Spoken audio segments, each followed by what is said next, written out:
Our second reader spends his days making commercial real estate sound sexy as the Chicago reporter for BizNow.com. A former editor-in-chief at Chicagoist, his reporting and criticism has appeared in nearly every major local publication. As a performer, he's read at That's All She Wrote, The Paper Machete, The Front Room, Chirp Radio's First Time, and Story Sessions. Please give a warm welcome to Chuck Sudo.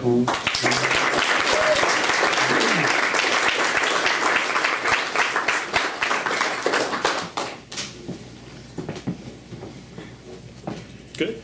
Yeah. I think so. I just don't want to pop my peas. And the events in this story are true. Like scores of kids who came of age in the late 1970s and early 80s, I was seduced by the siren's call of Columbia House record and tape clubs for a penny offers. It was a sonic cherry high that hooked you, like your first sip, puff, snort, or lick, and it had you begging for more. I awoke every weekend to the dull thud of the Sunday Chicago Tribune smacking against our front door and raced to collect it before Mom asked.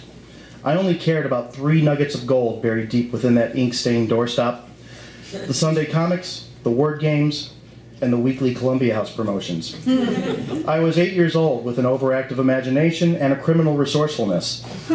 Between December 1977 and April 1978, I sent in multiple sheets, pennies superglued to them, under my name and various pseudonyms. Charles Sudo Sr., Charles Sudo Jr., Sudo, Richard J. Daly, Bruce Wayne, Peter Parker, Barry Gibb, Robin Gibb, Morris Gibb, Andy Gibb, Ace Frehley, Captain Marvel, Captain America, Frank N. Stein, Benjamin J. Grimm, Bruce Banner, David Banner, Sheriff Lobo, and finally simply Chuck, spelled with a backwards K. But 8-year-olds don't know shit about fine print, and the records kept coming long after I stopped, because I never sent the notice to Columbia House to stop after the penny offers were in my possession. Eventually, my put-upon mother discovered my scheme, thanks to my curiously growing stack of LPs and a $700 collection notice addressed to her. And she asked me how I was going to pay for it, because she sure wasn't. Mom decided some discipline was necessary, but instead of grounding me or tanning my ass, settled on getting me right with God. I was a latchkey kid in the mid to late 1970s, which is the main reason I was able to keep the Columbia House scam off Mom's radar for as long as I did. Whenever the stresses of keeping a roof over our heads grew too much to handle, Mom turned to organized religion as a surrogate parent, a boogeyman, and a babysitter. By the time I was 10, I was baptized as a Jehovah's Witness, Evangelical Lutheran, Pentecostal, Episcopalian, Seventh-day Adventist, Church of Christ, and 3 different types of Baptists. But missionaries from the First Baptist Church of Hammond, Indiana, were a cockroach-like presence in our neighborhood.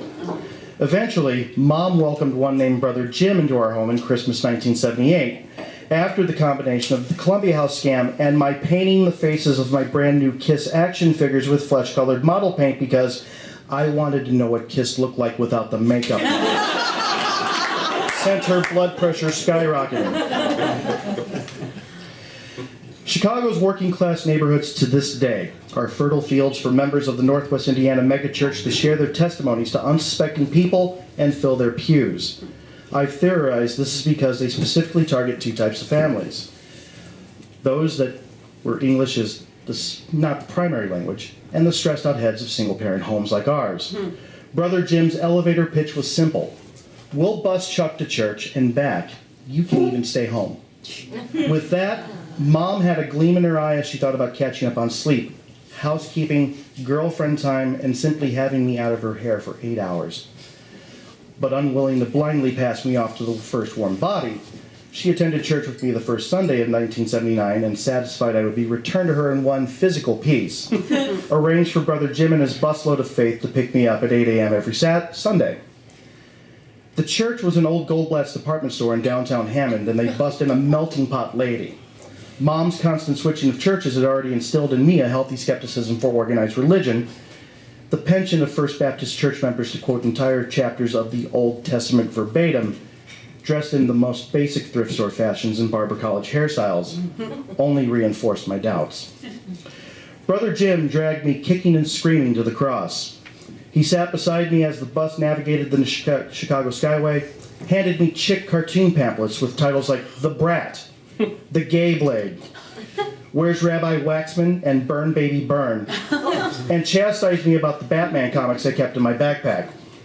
Now, the chick pamphlets, Accept Jesus or Rot in Hell Forever ultimatums, were more graphic in their depictions of eternal damnation than anything DC or Marvel published. Whenever Brother Jim found me sneaking peeks at my comics, he would ask, "Why aren't you reading your Bible? It's the greatest story ever told." Once I replied, "Have you given The Laughing Fish a try? It's the greatest Joker story ever told." Brother Jim constantly asked if I knew where my soul would go if I died at that moment, which is a fucked up thing to say for any kid under 10. His favorite line, which he trotted out whenever he had the chance, was, "Did you know hell is 1,000,000 times hotter than the pilot light of your kitchen stove?" By the time I was 9, I was a budding smartass. I would ask Brother Jim, "Well, how do you know that? Did Jesus have a thermometer with him in hell in the 3 days between his crucifixion and resurrection and tell his disciples how hot it is? Is it a dry heat, or does the lake of fire contribute to a muggy, jungle-like climate?" Brother Jim stammered, his eyes piercing like blue daggers as he resisted the urge to smack the enlightenment out of me. He fashioned a painful smile, almost like the Joker's rictus grin, and arrogantly replied, "I know I'm not going to hell. I've been washed in the blood of the Lamb." "Pride is a deadly sin," I snapped.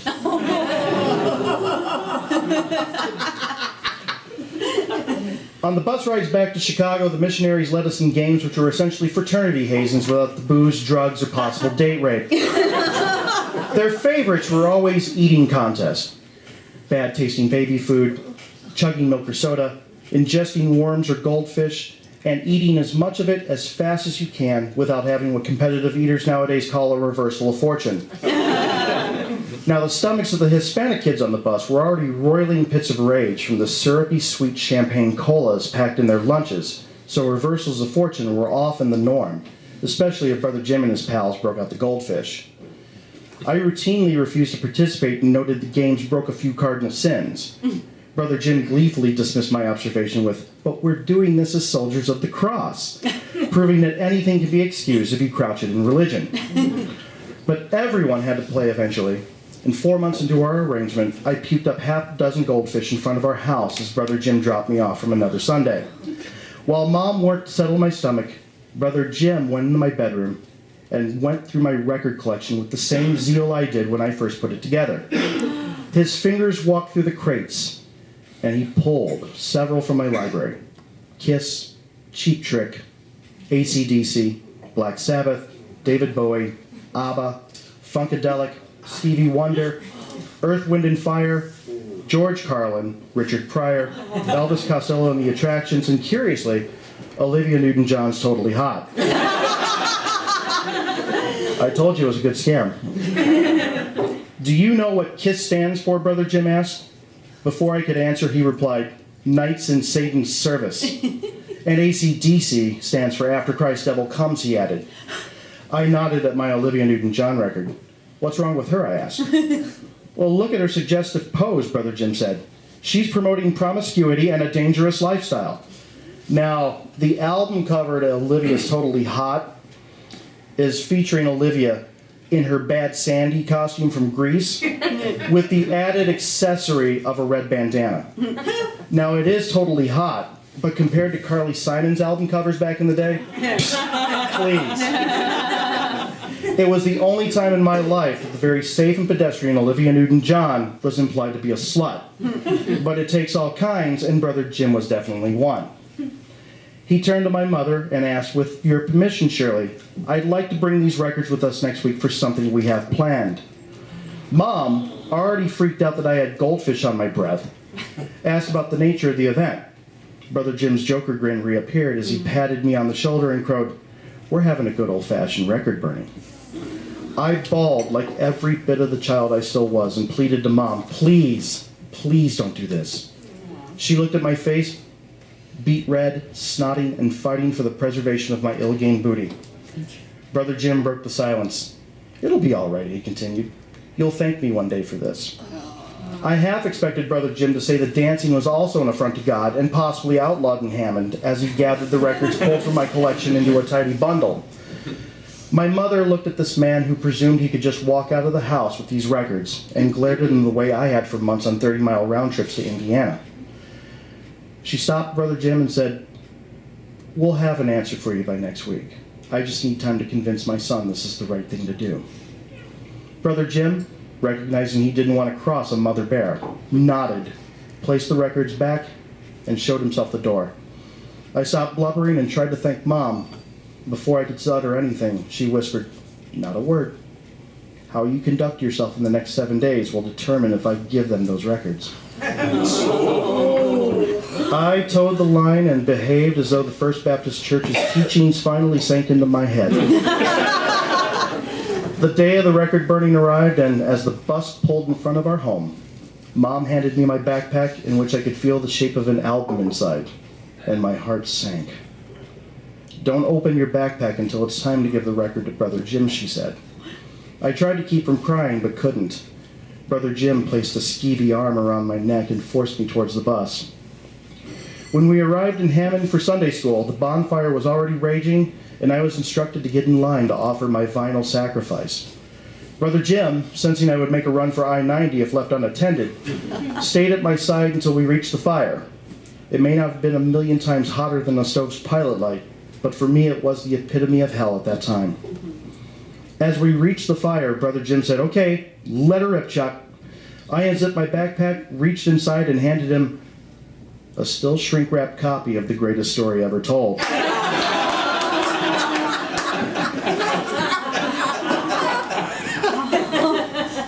As the shock registered on Brother Jim's face, I smiled, pulled the record from his hand, and frisbeed that fucker right into the center of the bonfire. The smell of molten vinyl perfumed downtown Hammond as Brother Jim realized my mother granted clemency to my record collection. The bus ride back to Chicago was like flying on a cloud. We pulled up to our home, where Mom was waiting on the stoop with my future stepfather. Brother Jim told Mom I rose to the challenge like a good Christian, but his face told the story of a missionary who had defeat snatched from the jaws of victory. He said he'd pick me up the following Sunday, but Mom said, "I think we should take a break the next week." Brother Jim, again, didn't push the issue, and if he did, the man at her side looked primed to stomp a mud hole in his ass and walk it dry. "I'll call you in a couple of weeks then," he said, but he never did. As the bus merged into Division Street traffic en route to the Kennedy, the three of us sat in the stoop. The windows of the apartment were wide open, and I could hear the stereo drop a record on the turntable, as Cheap Trick provided the soundtrack for the First Baptist Church of the Hammond's Unspoken Retreat. Thanks.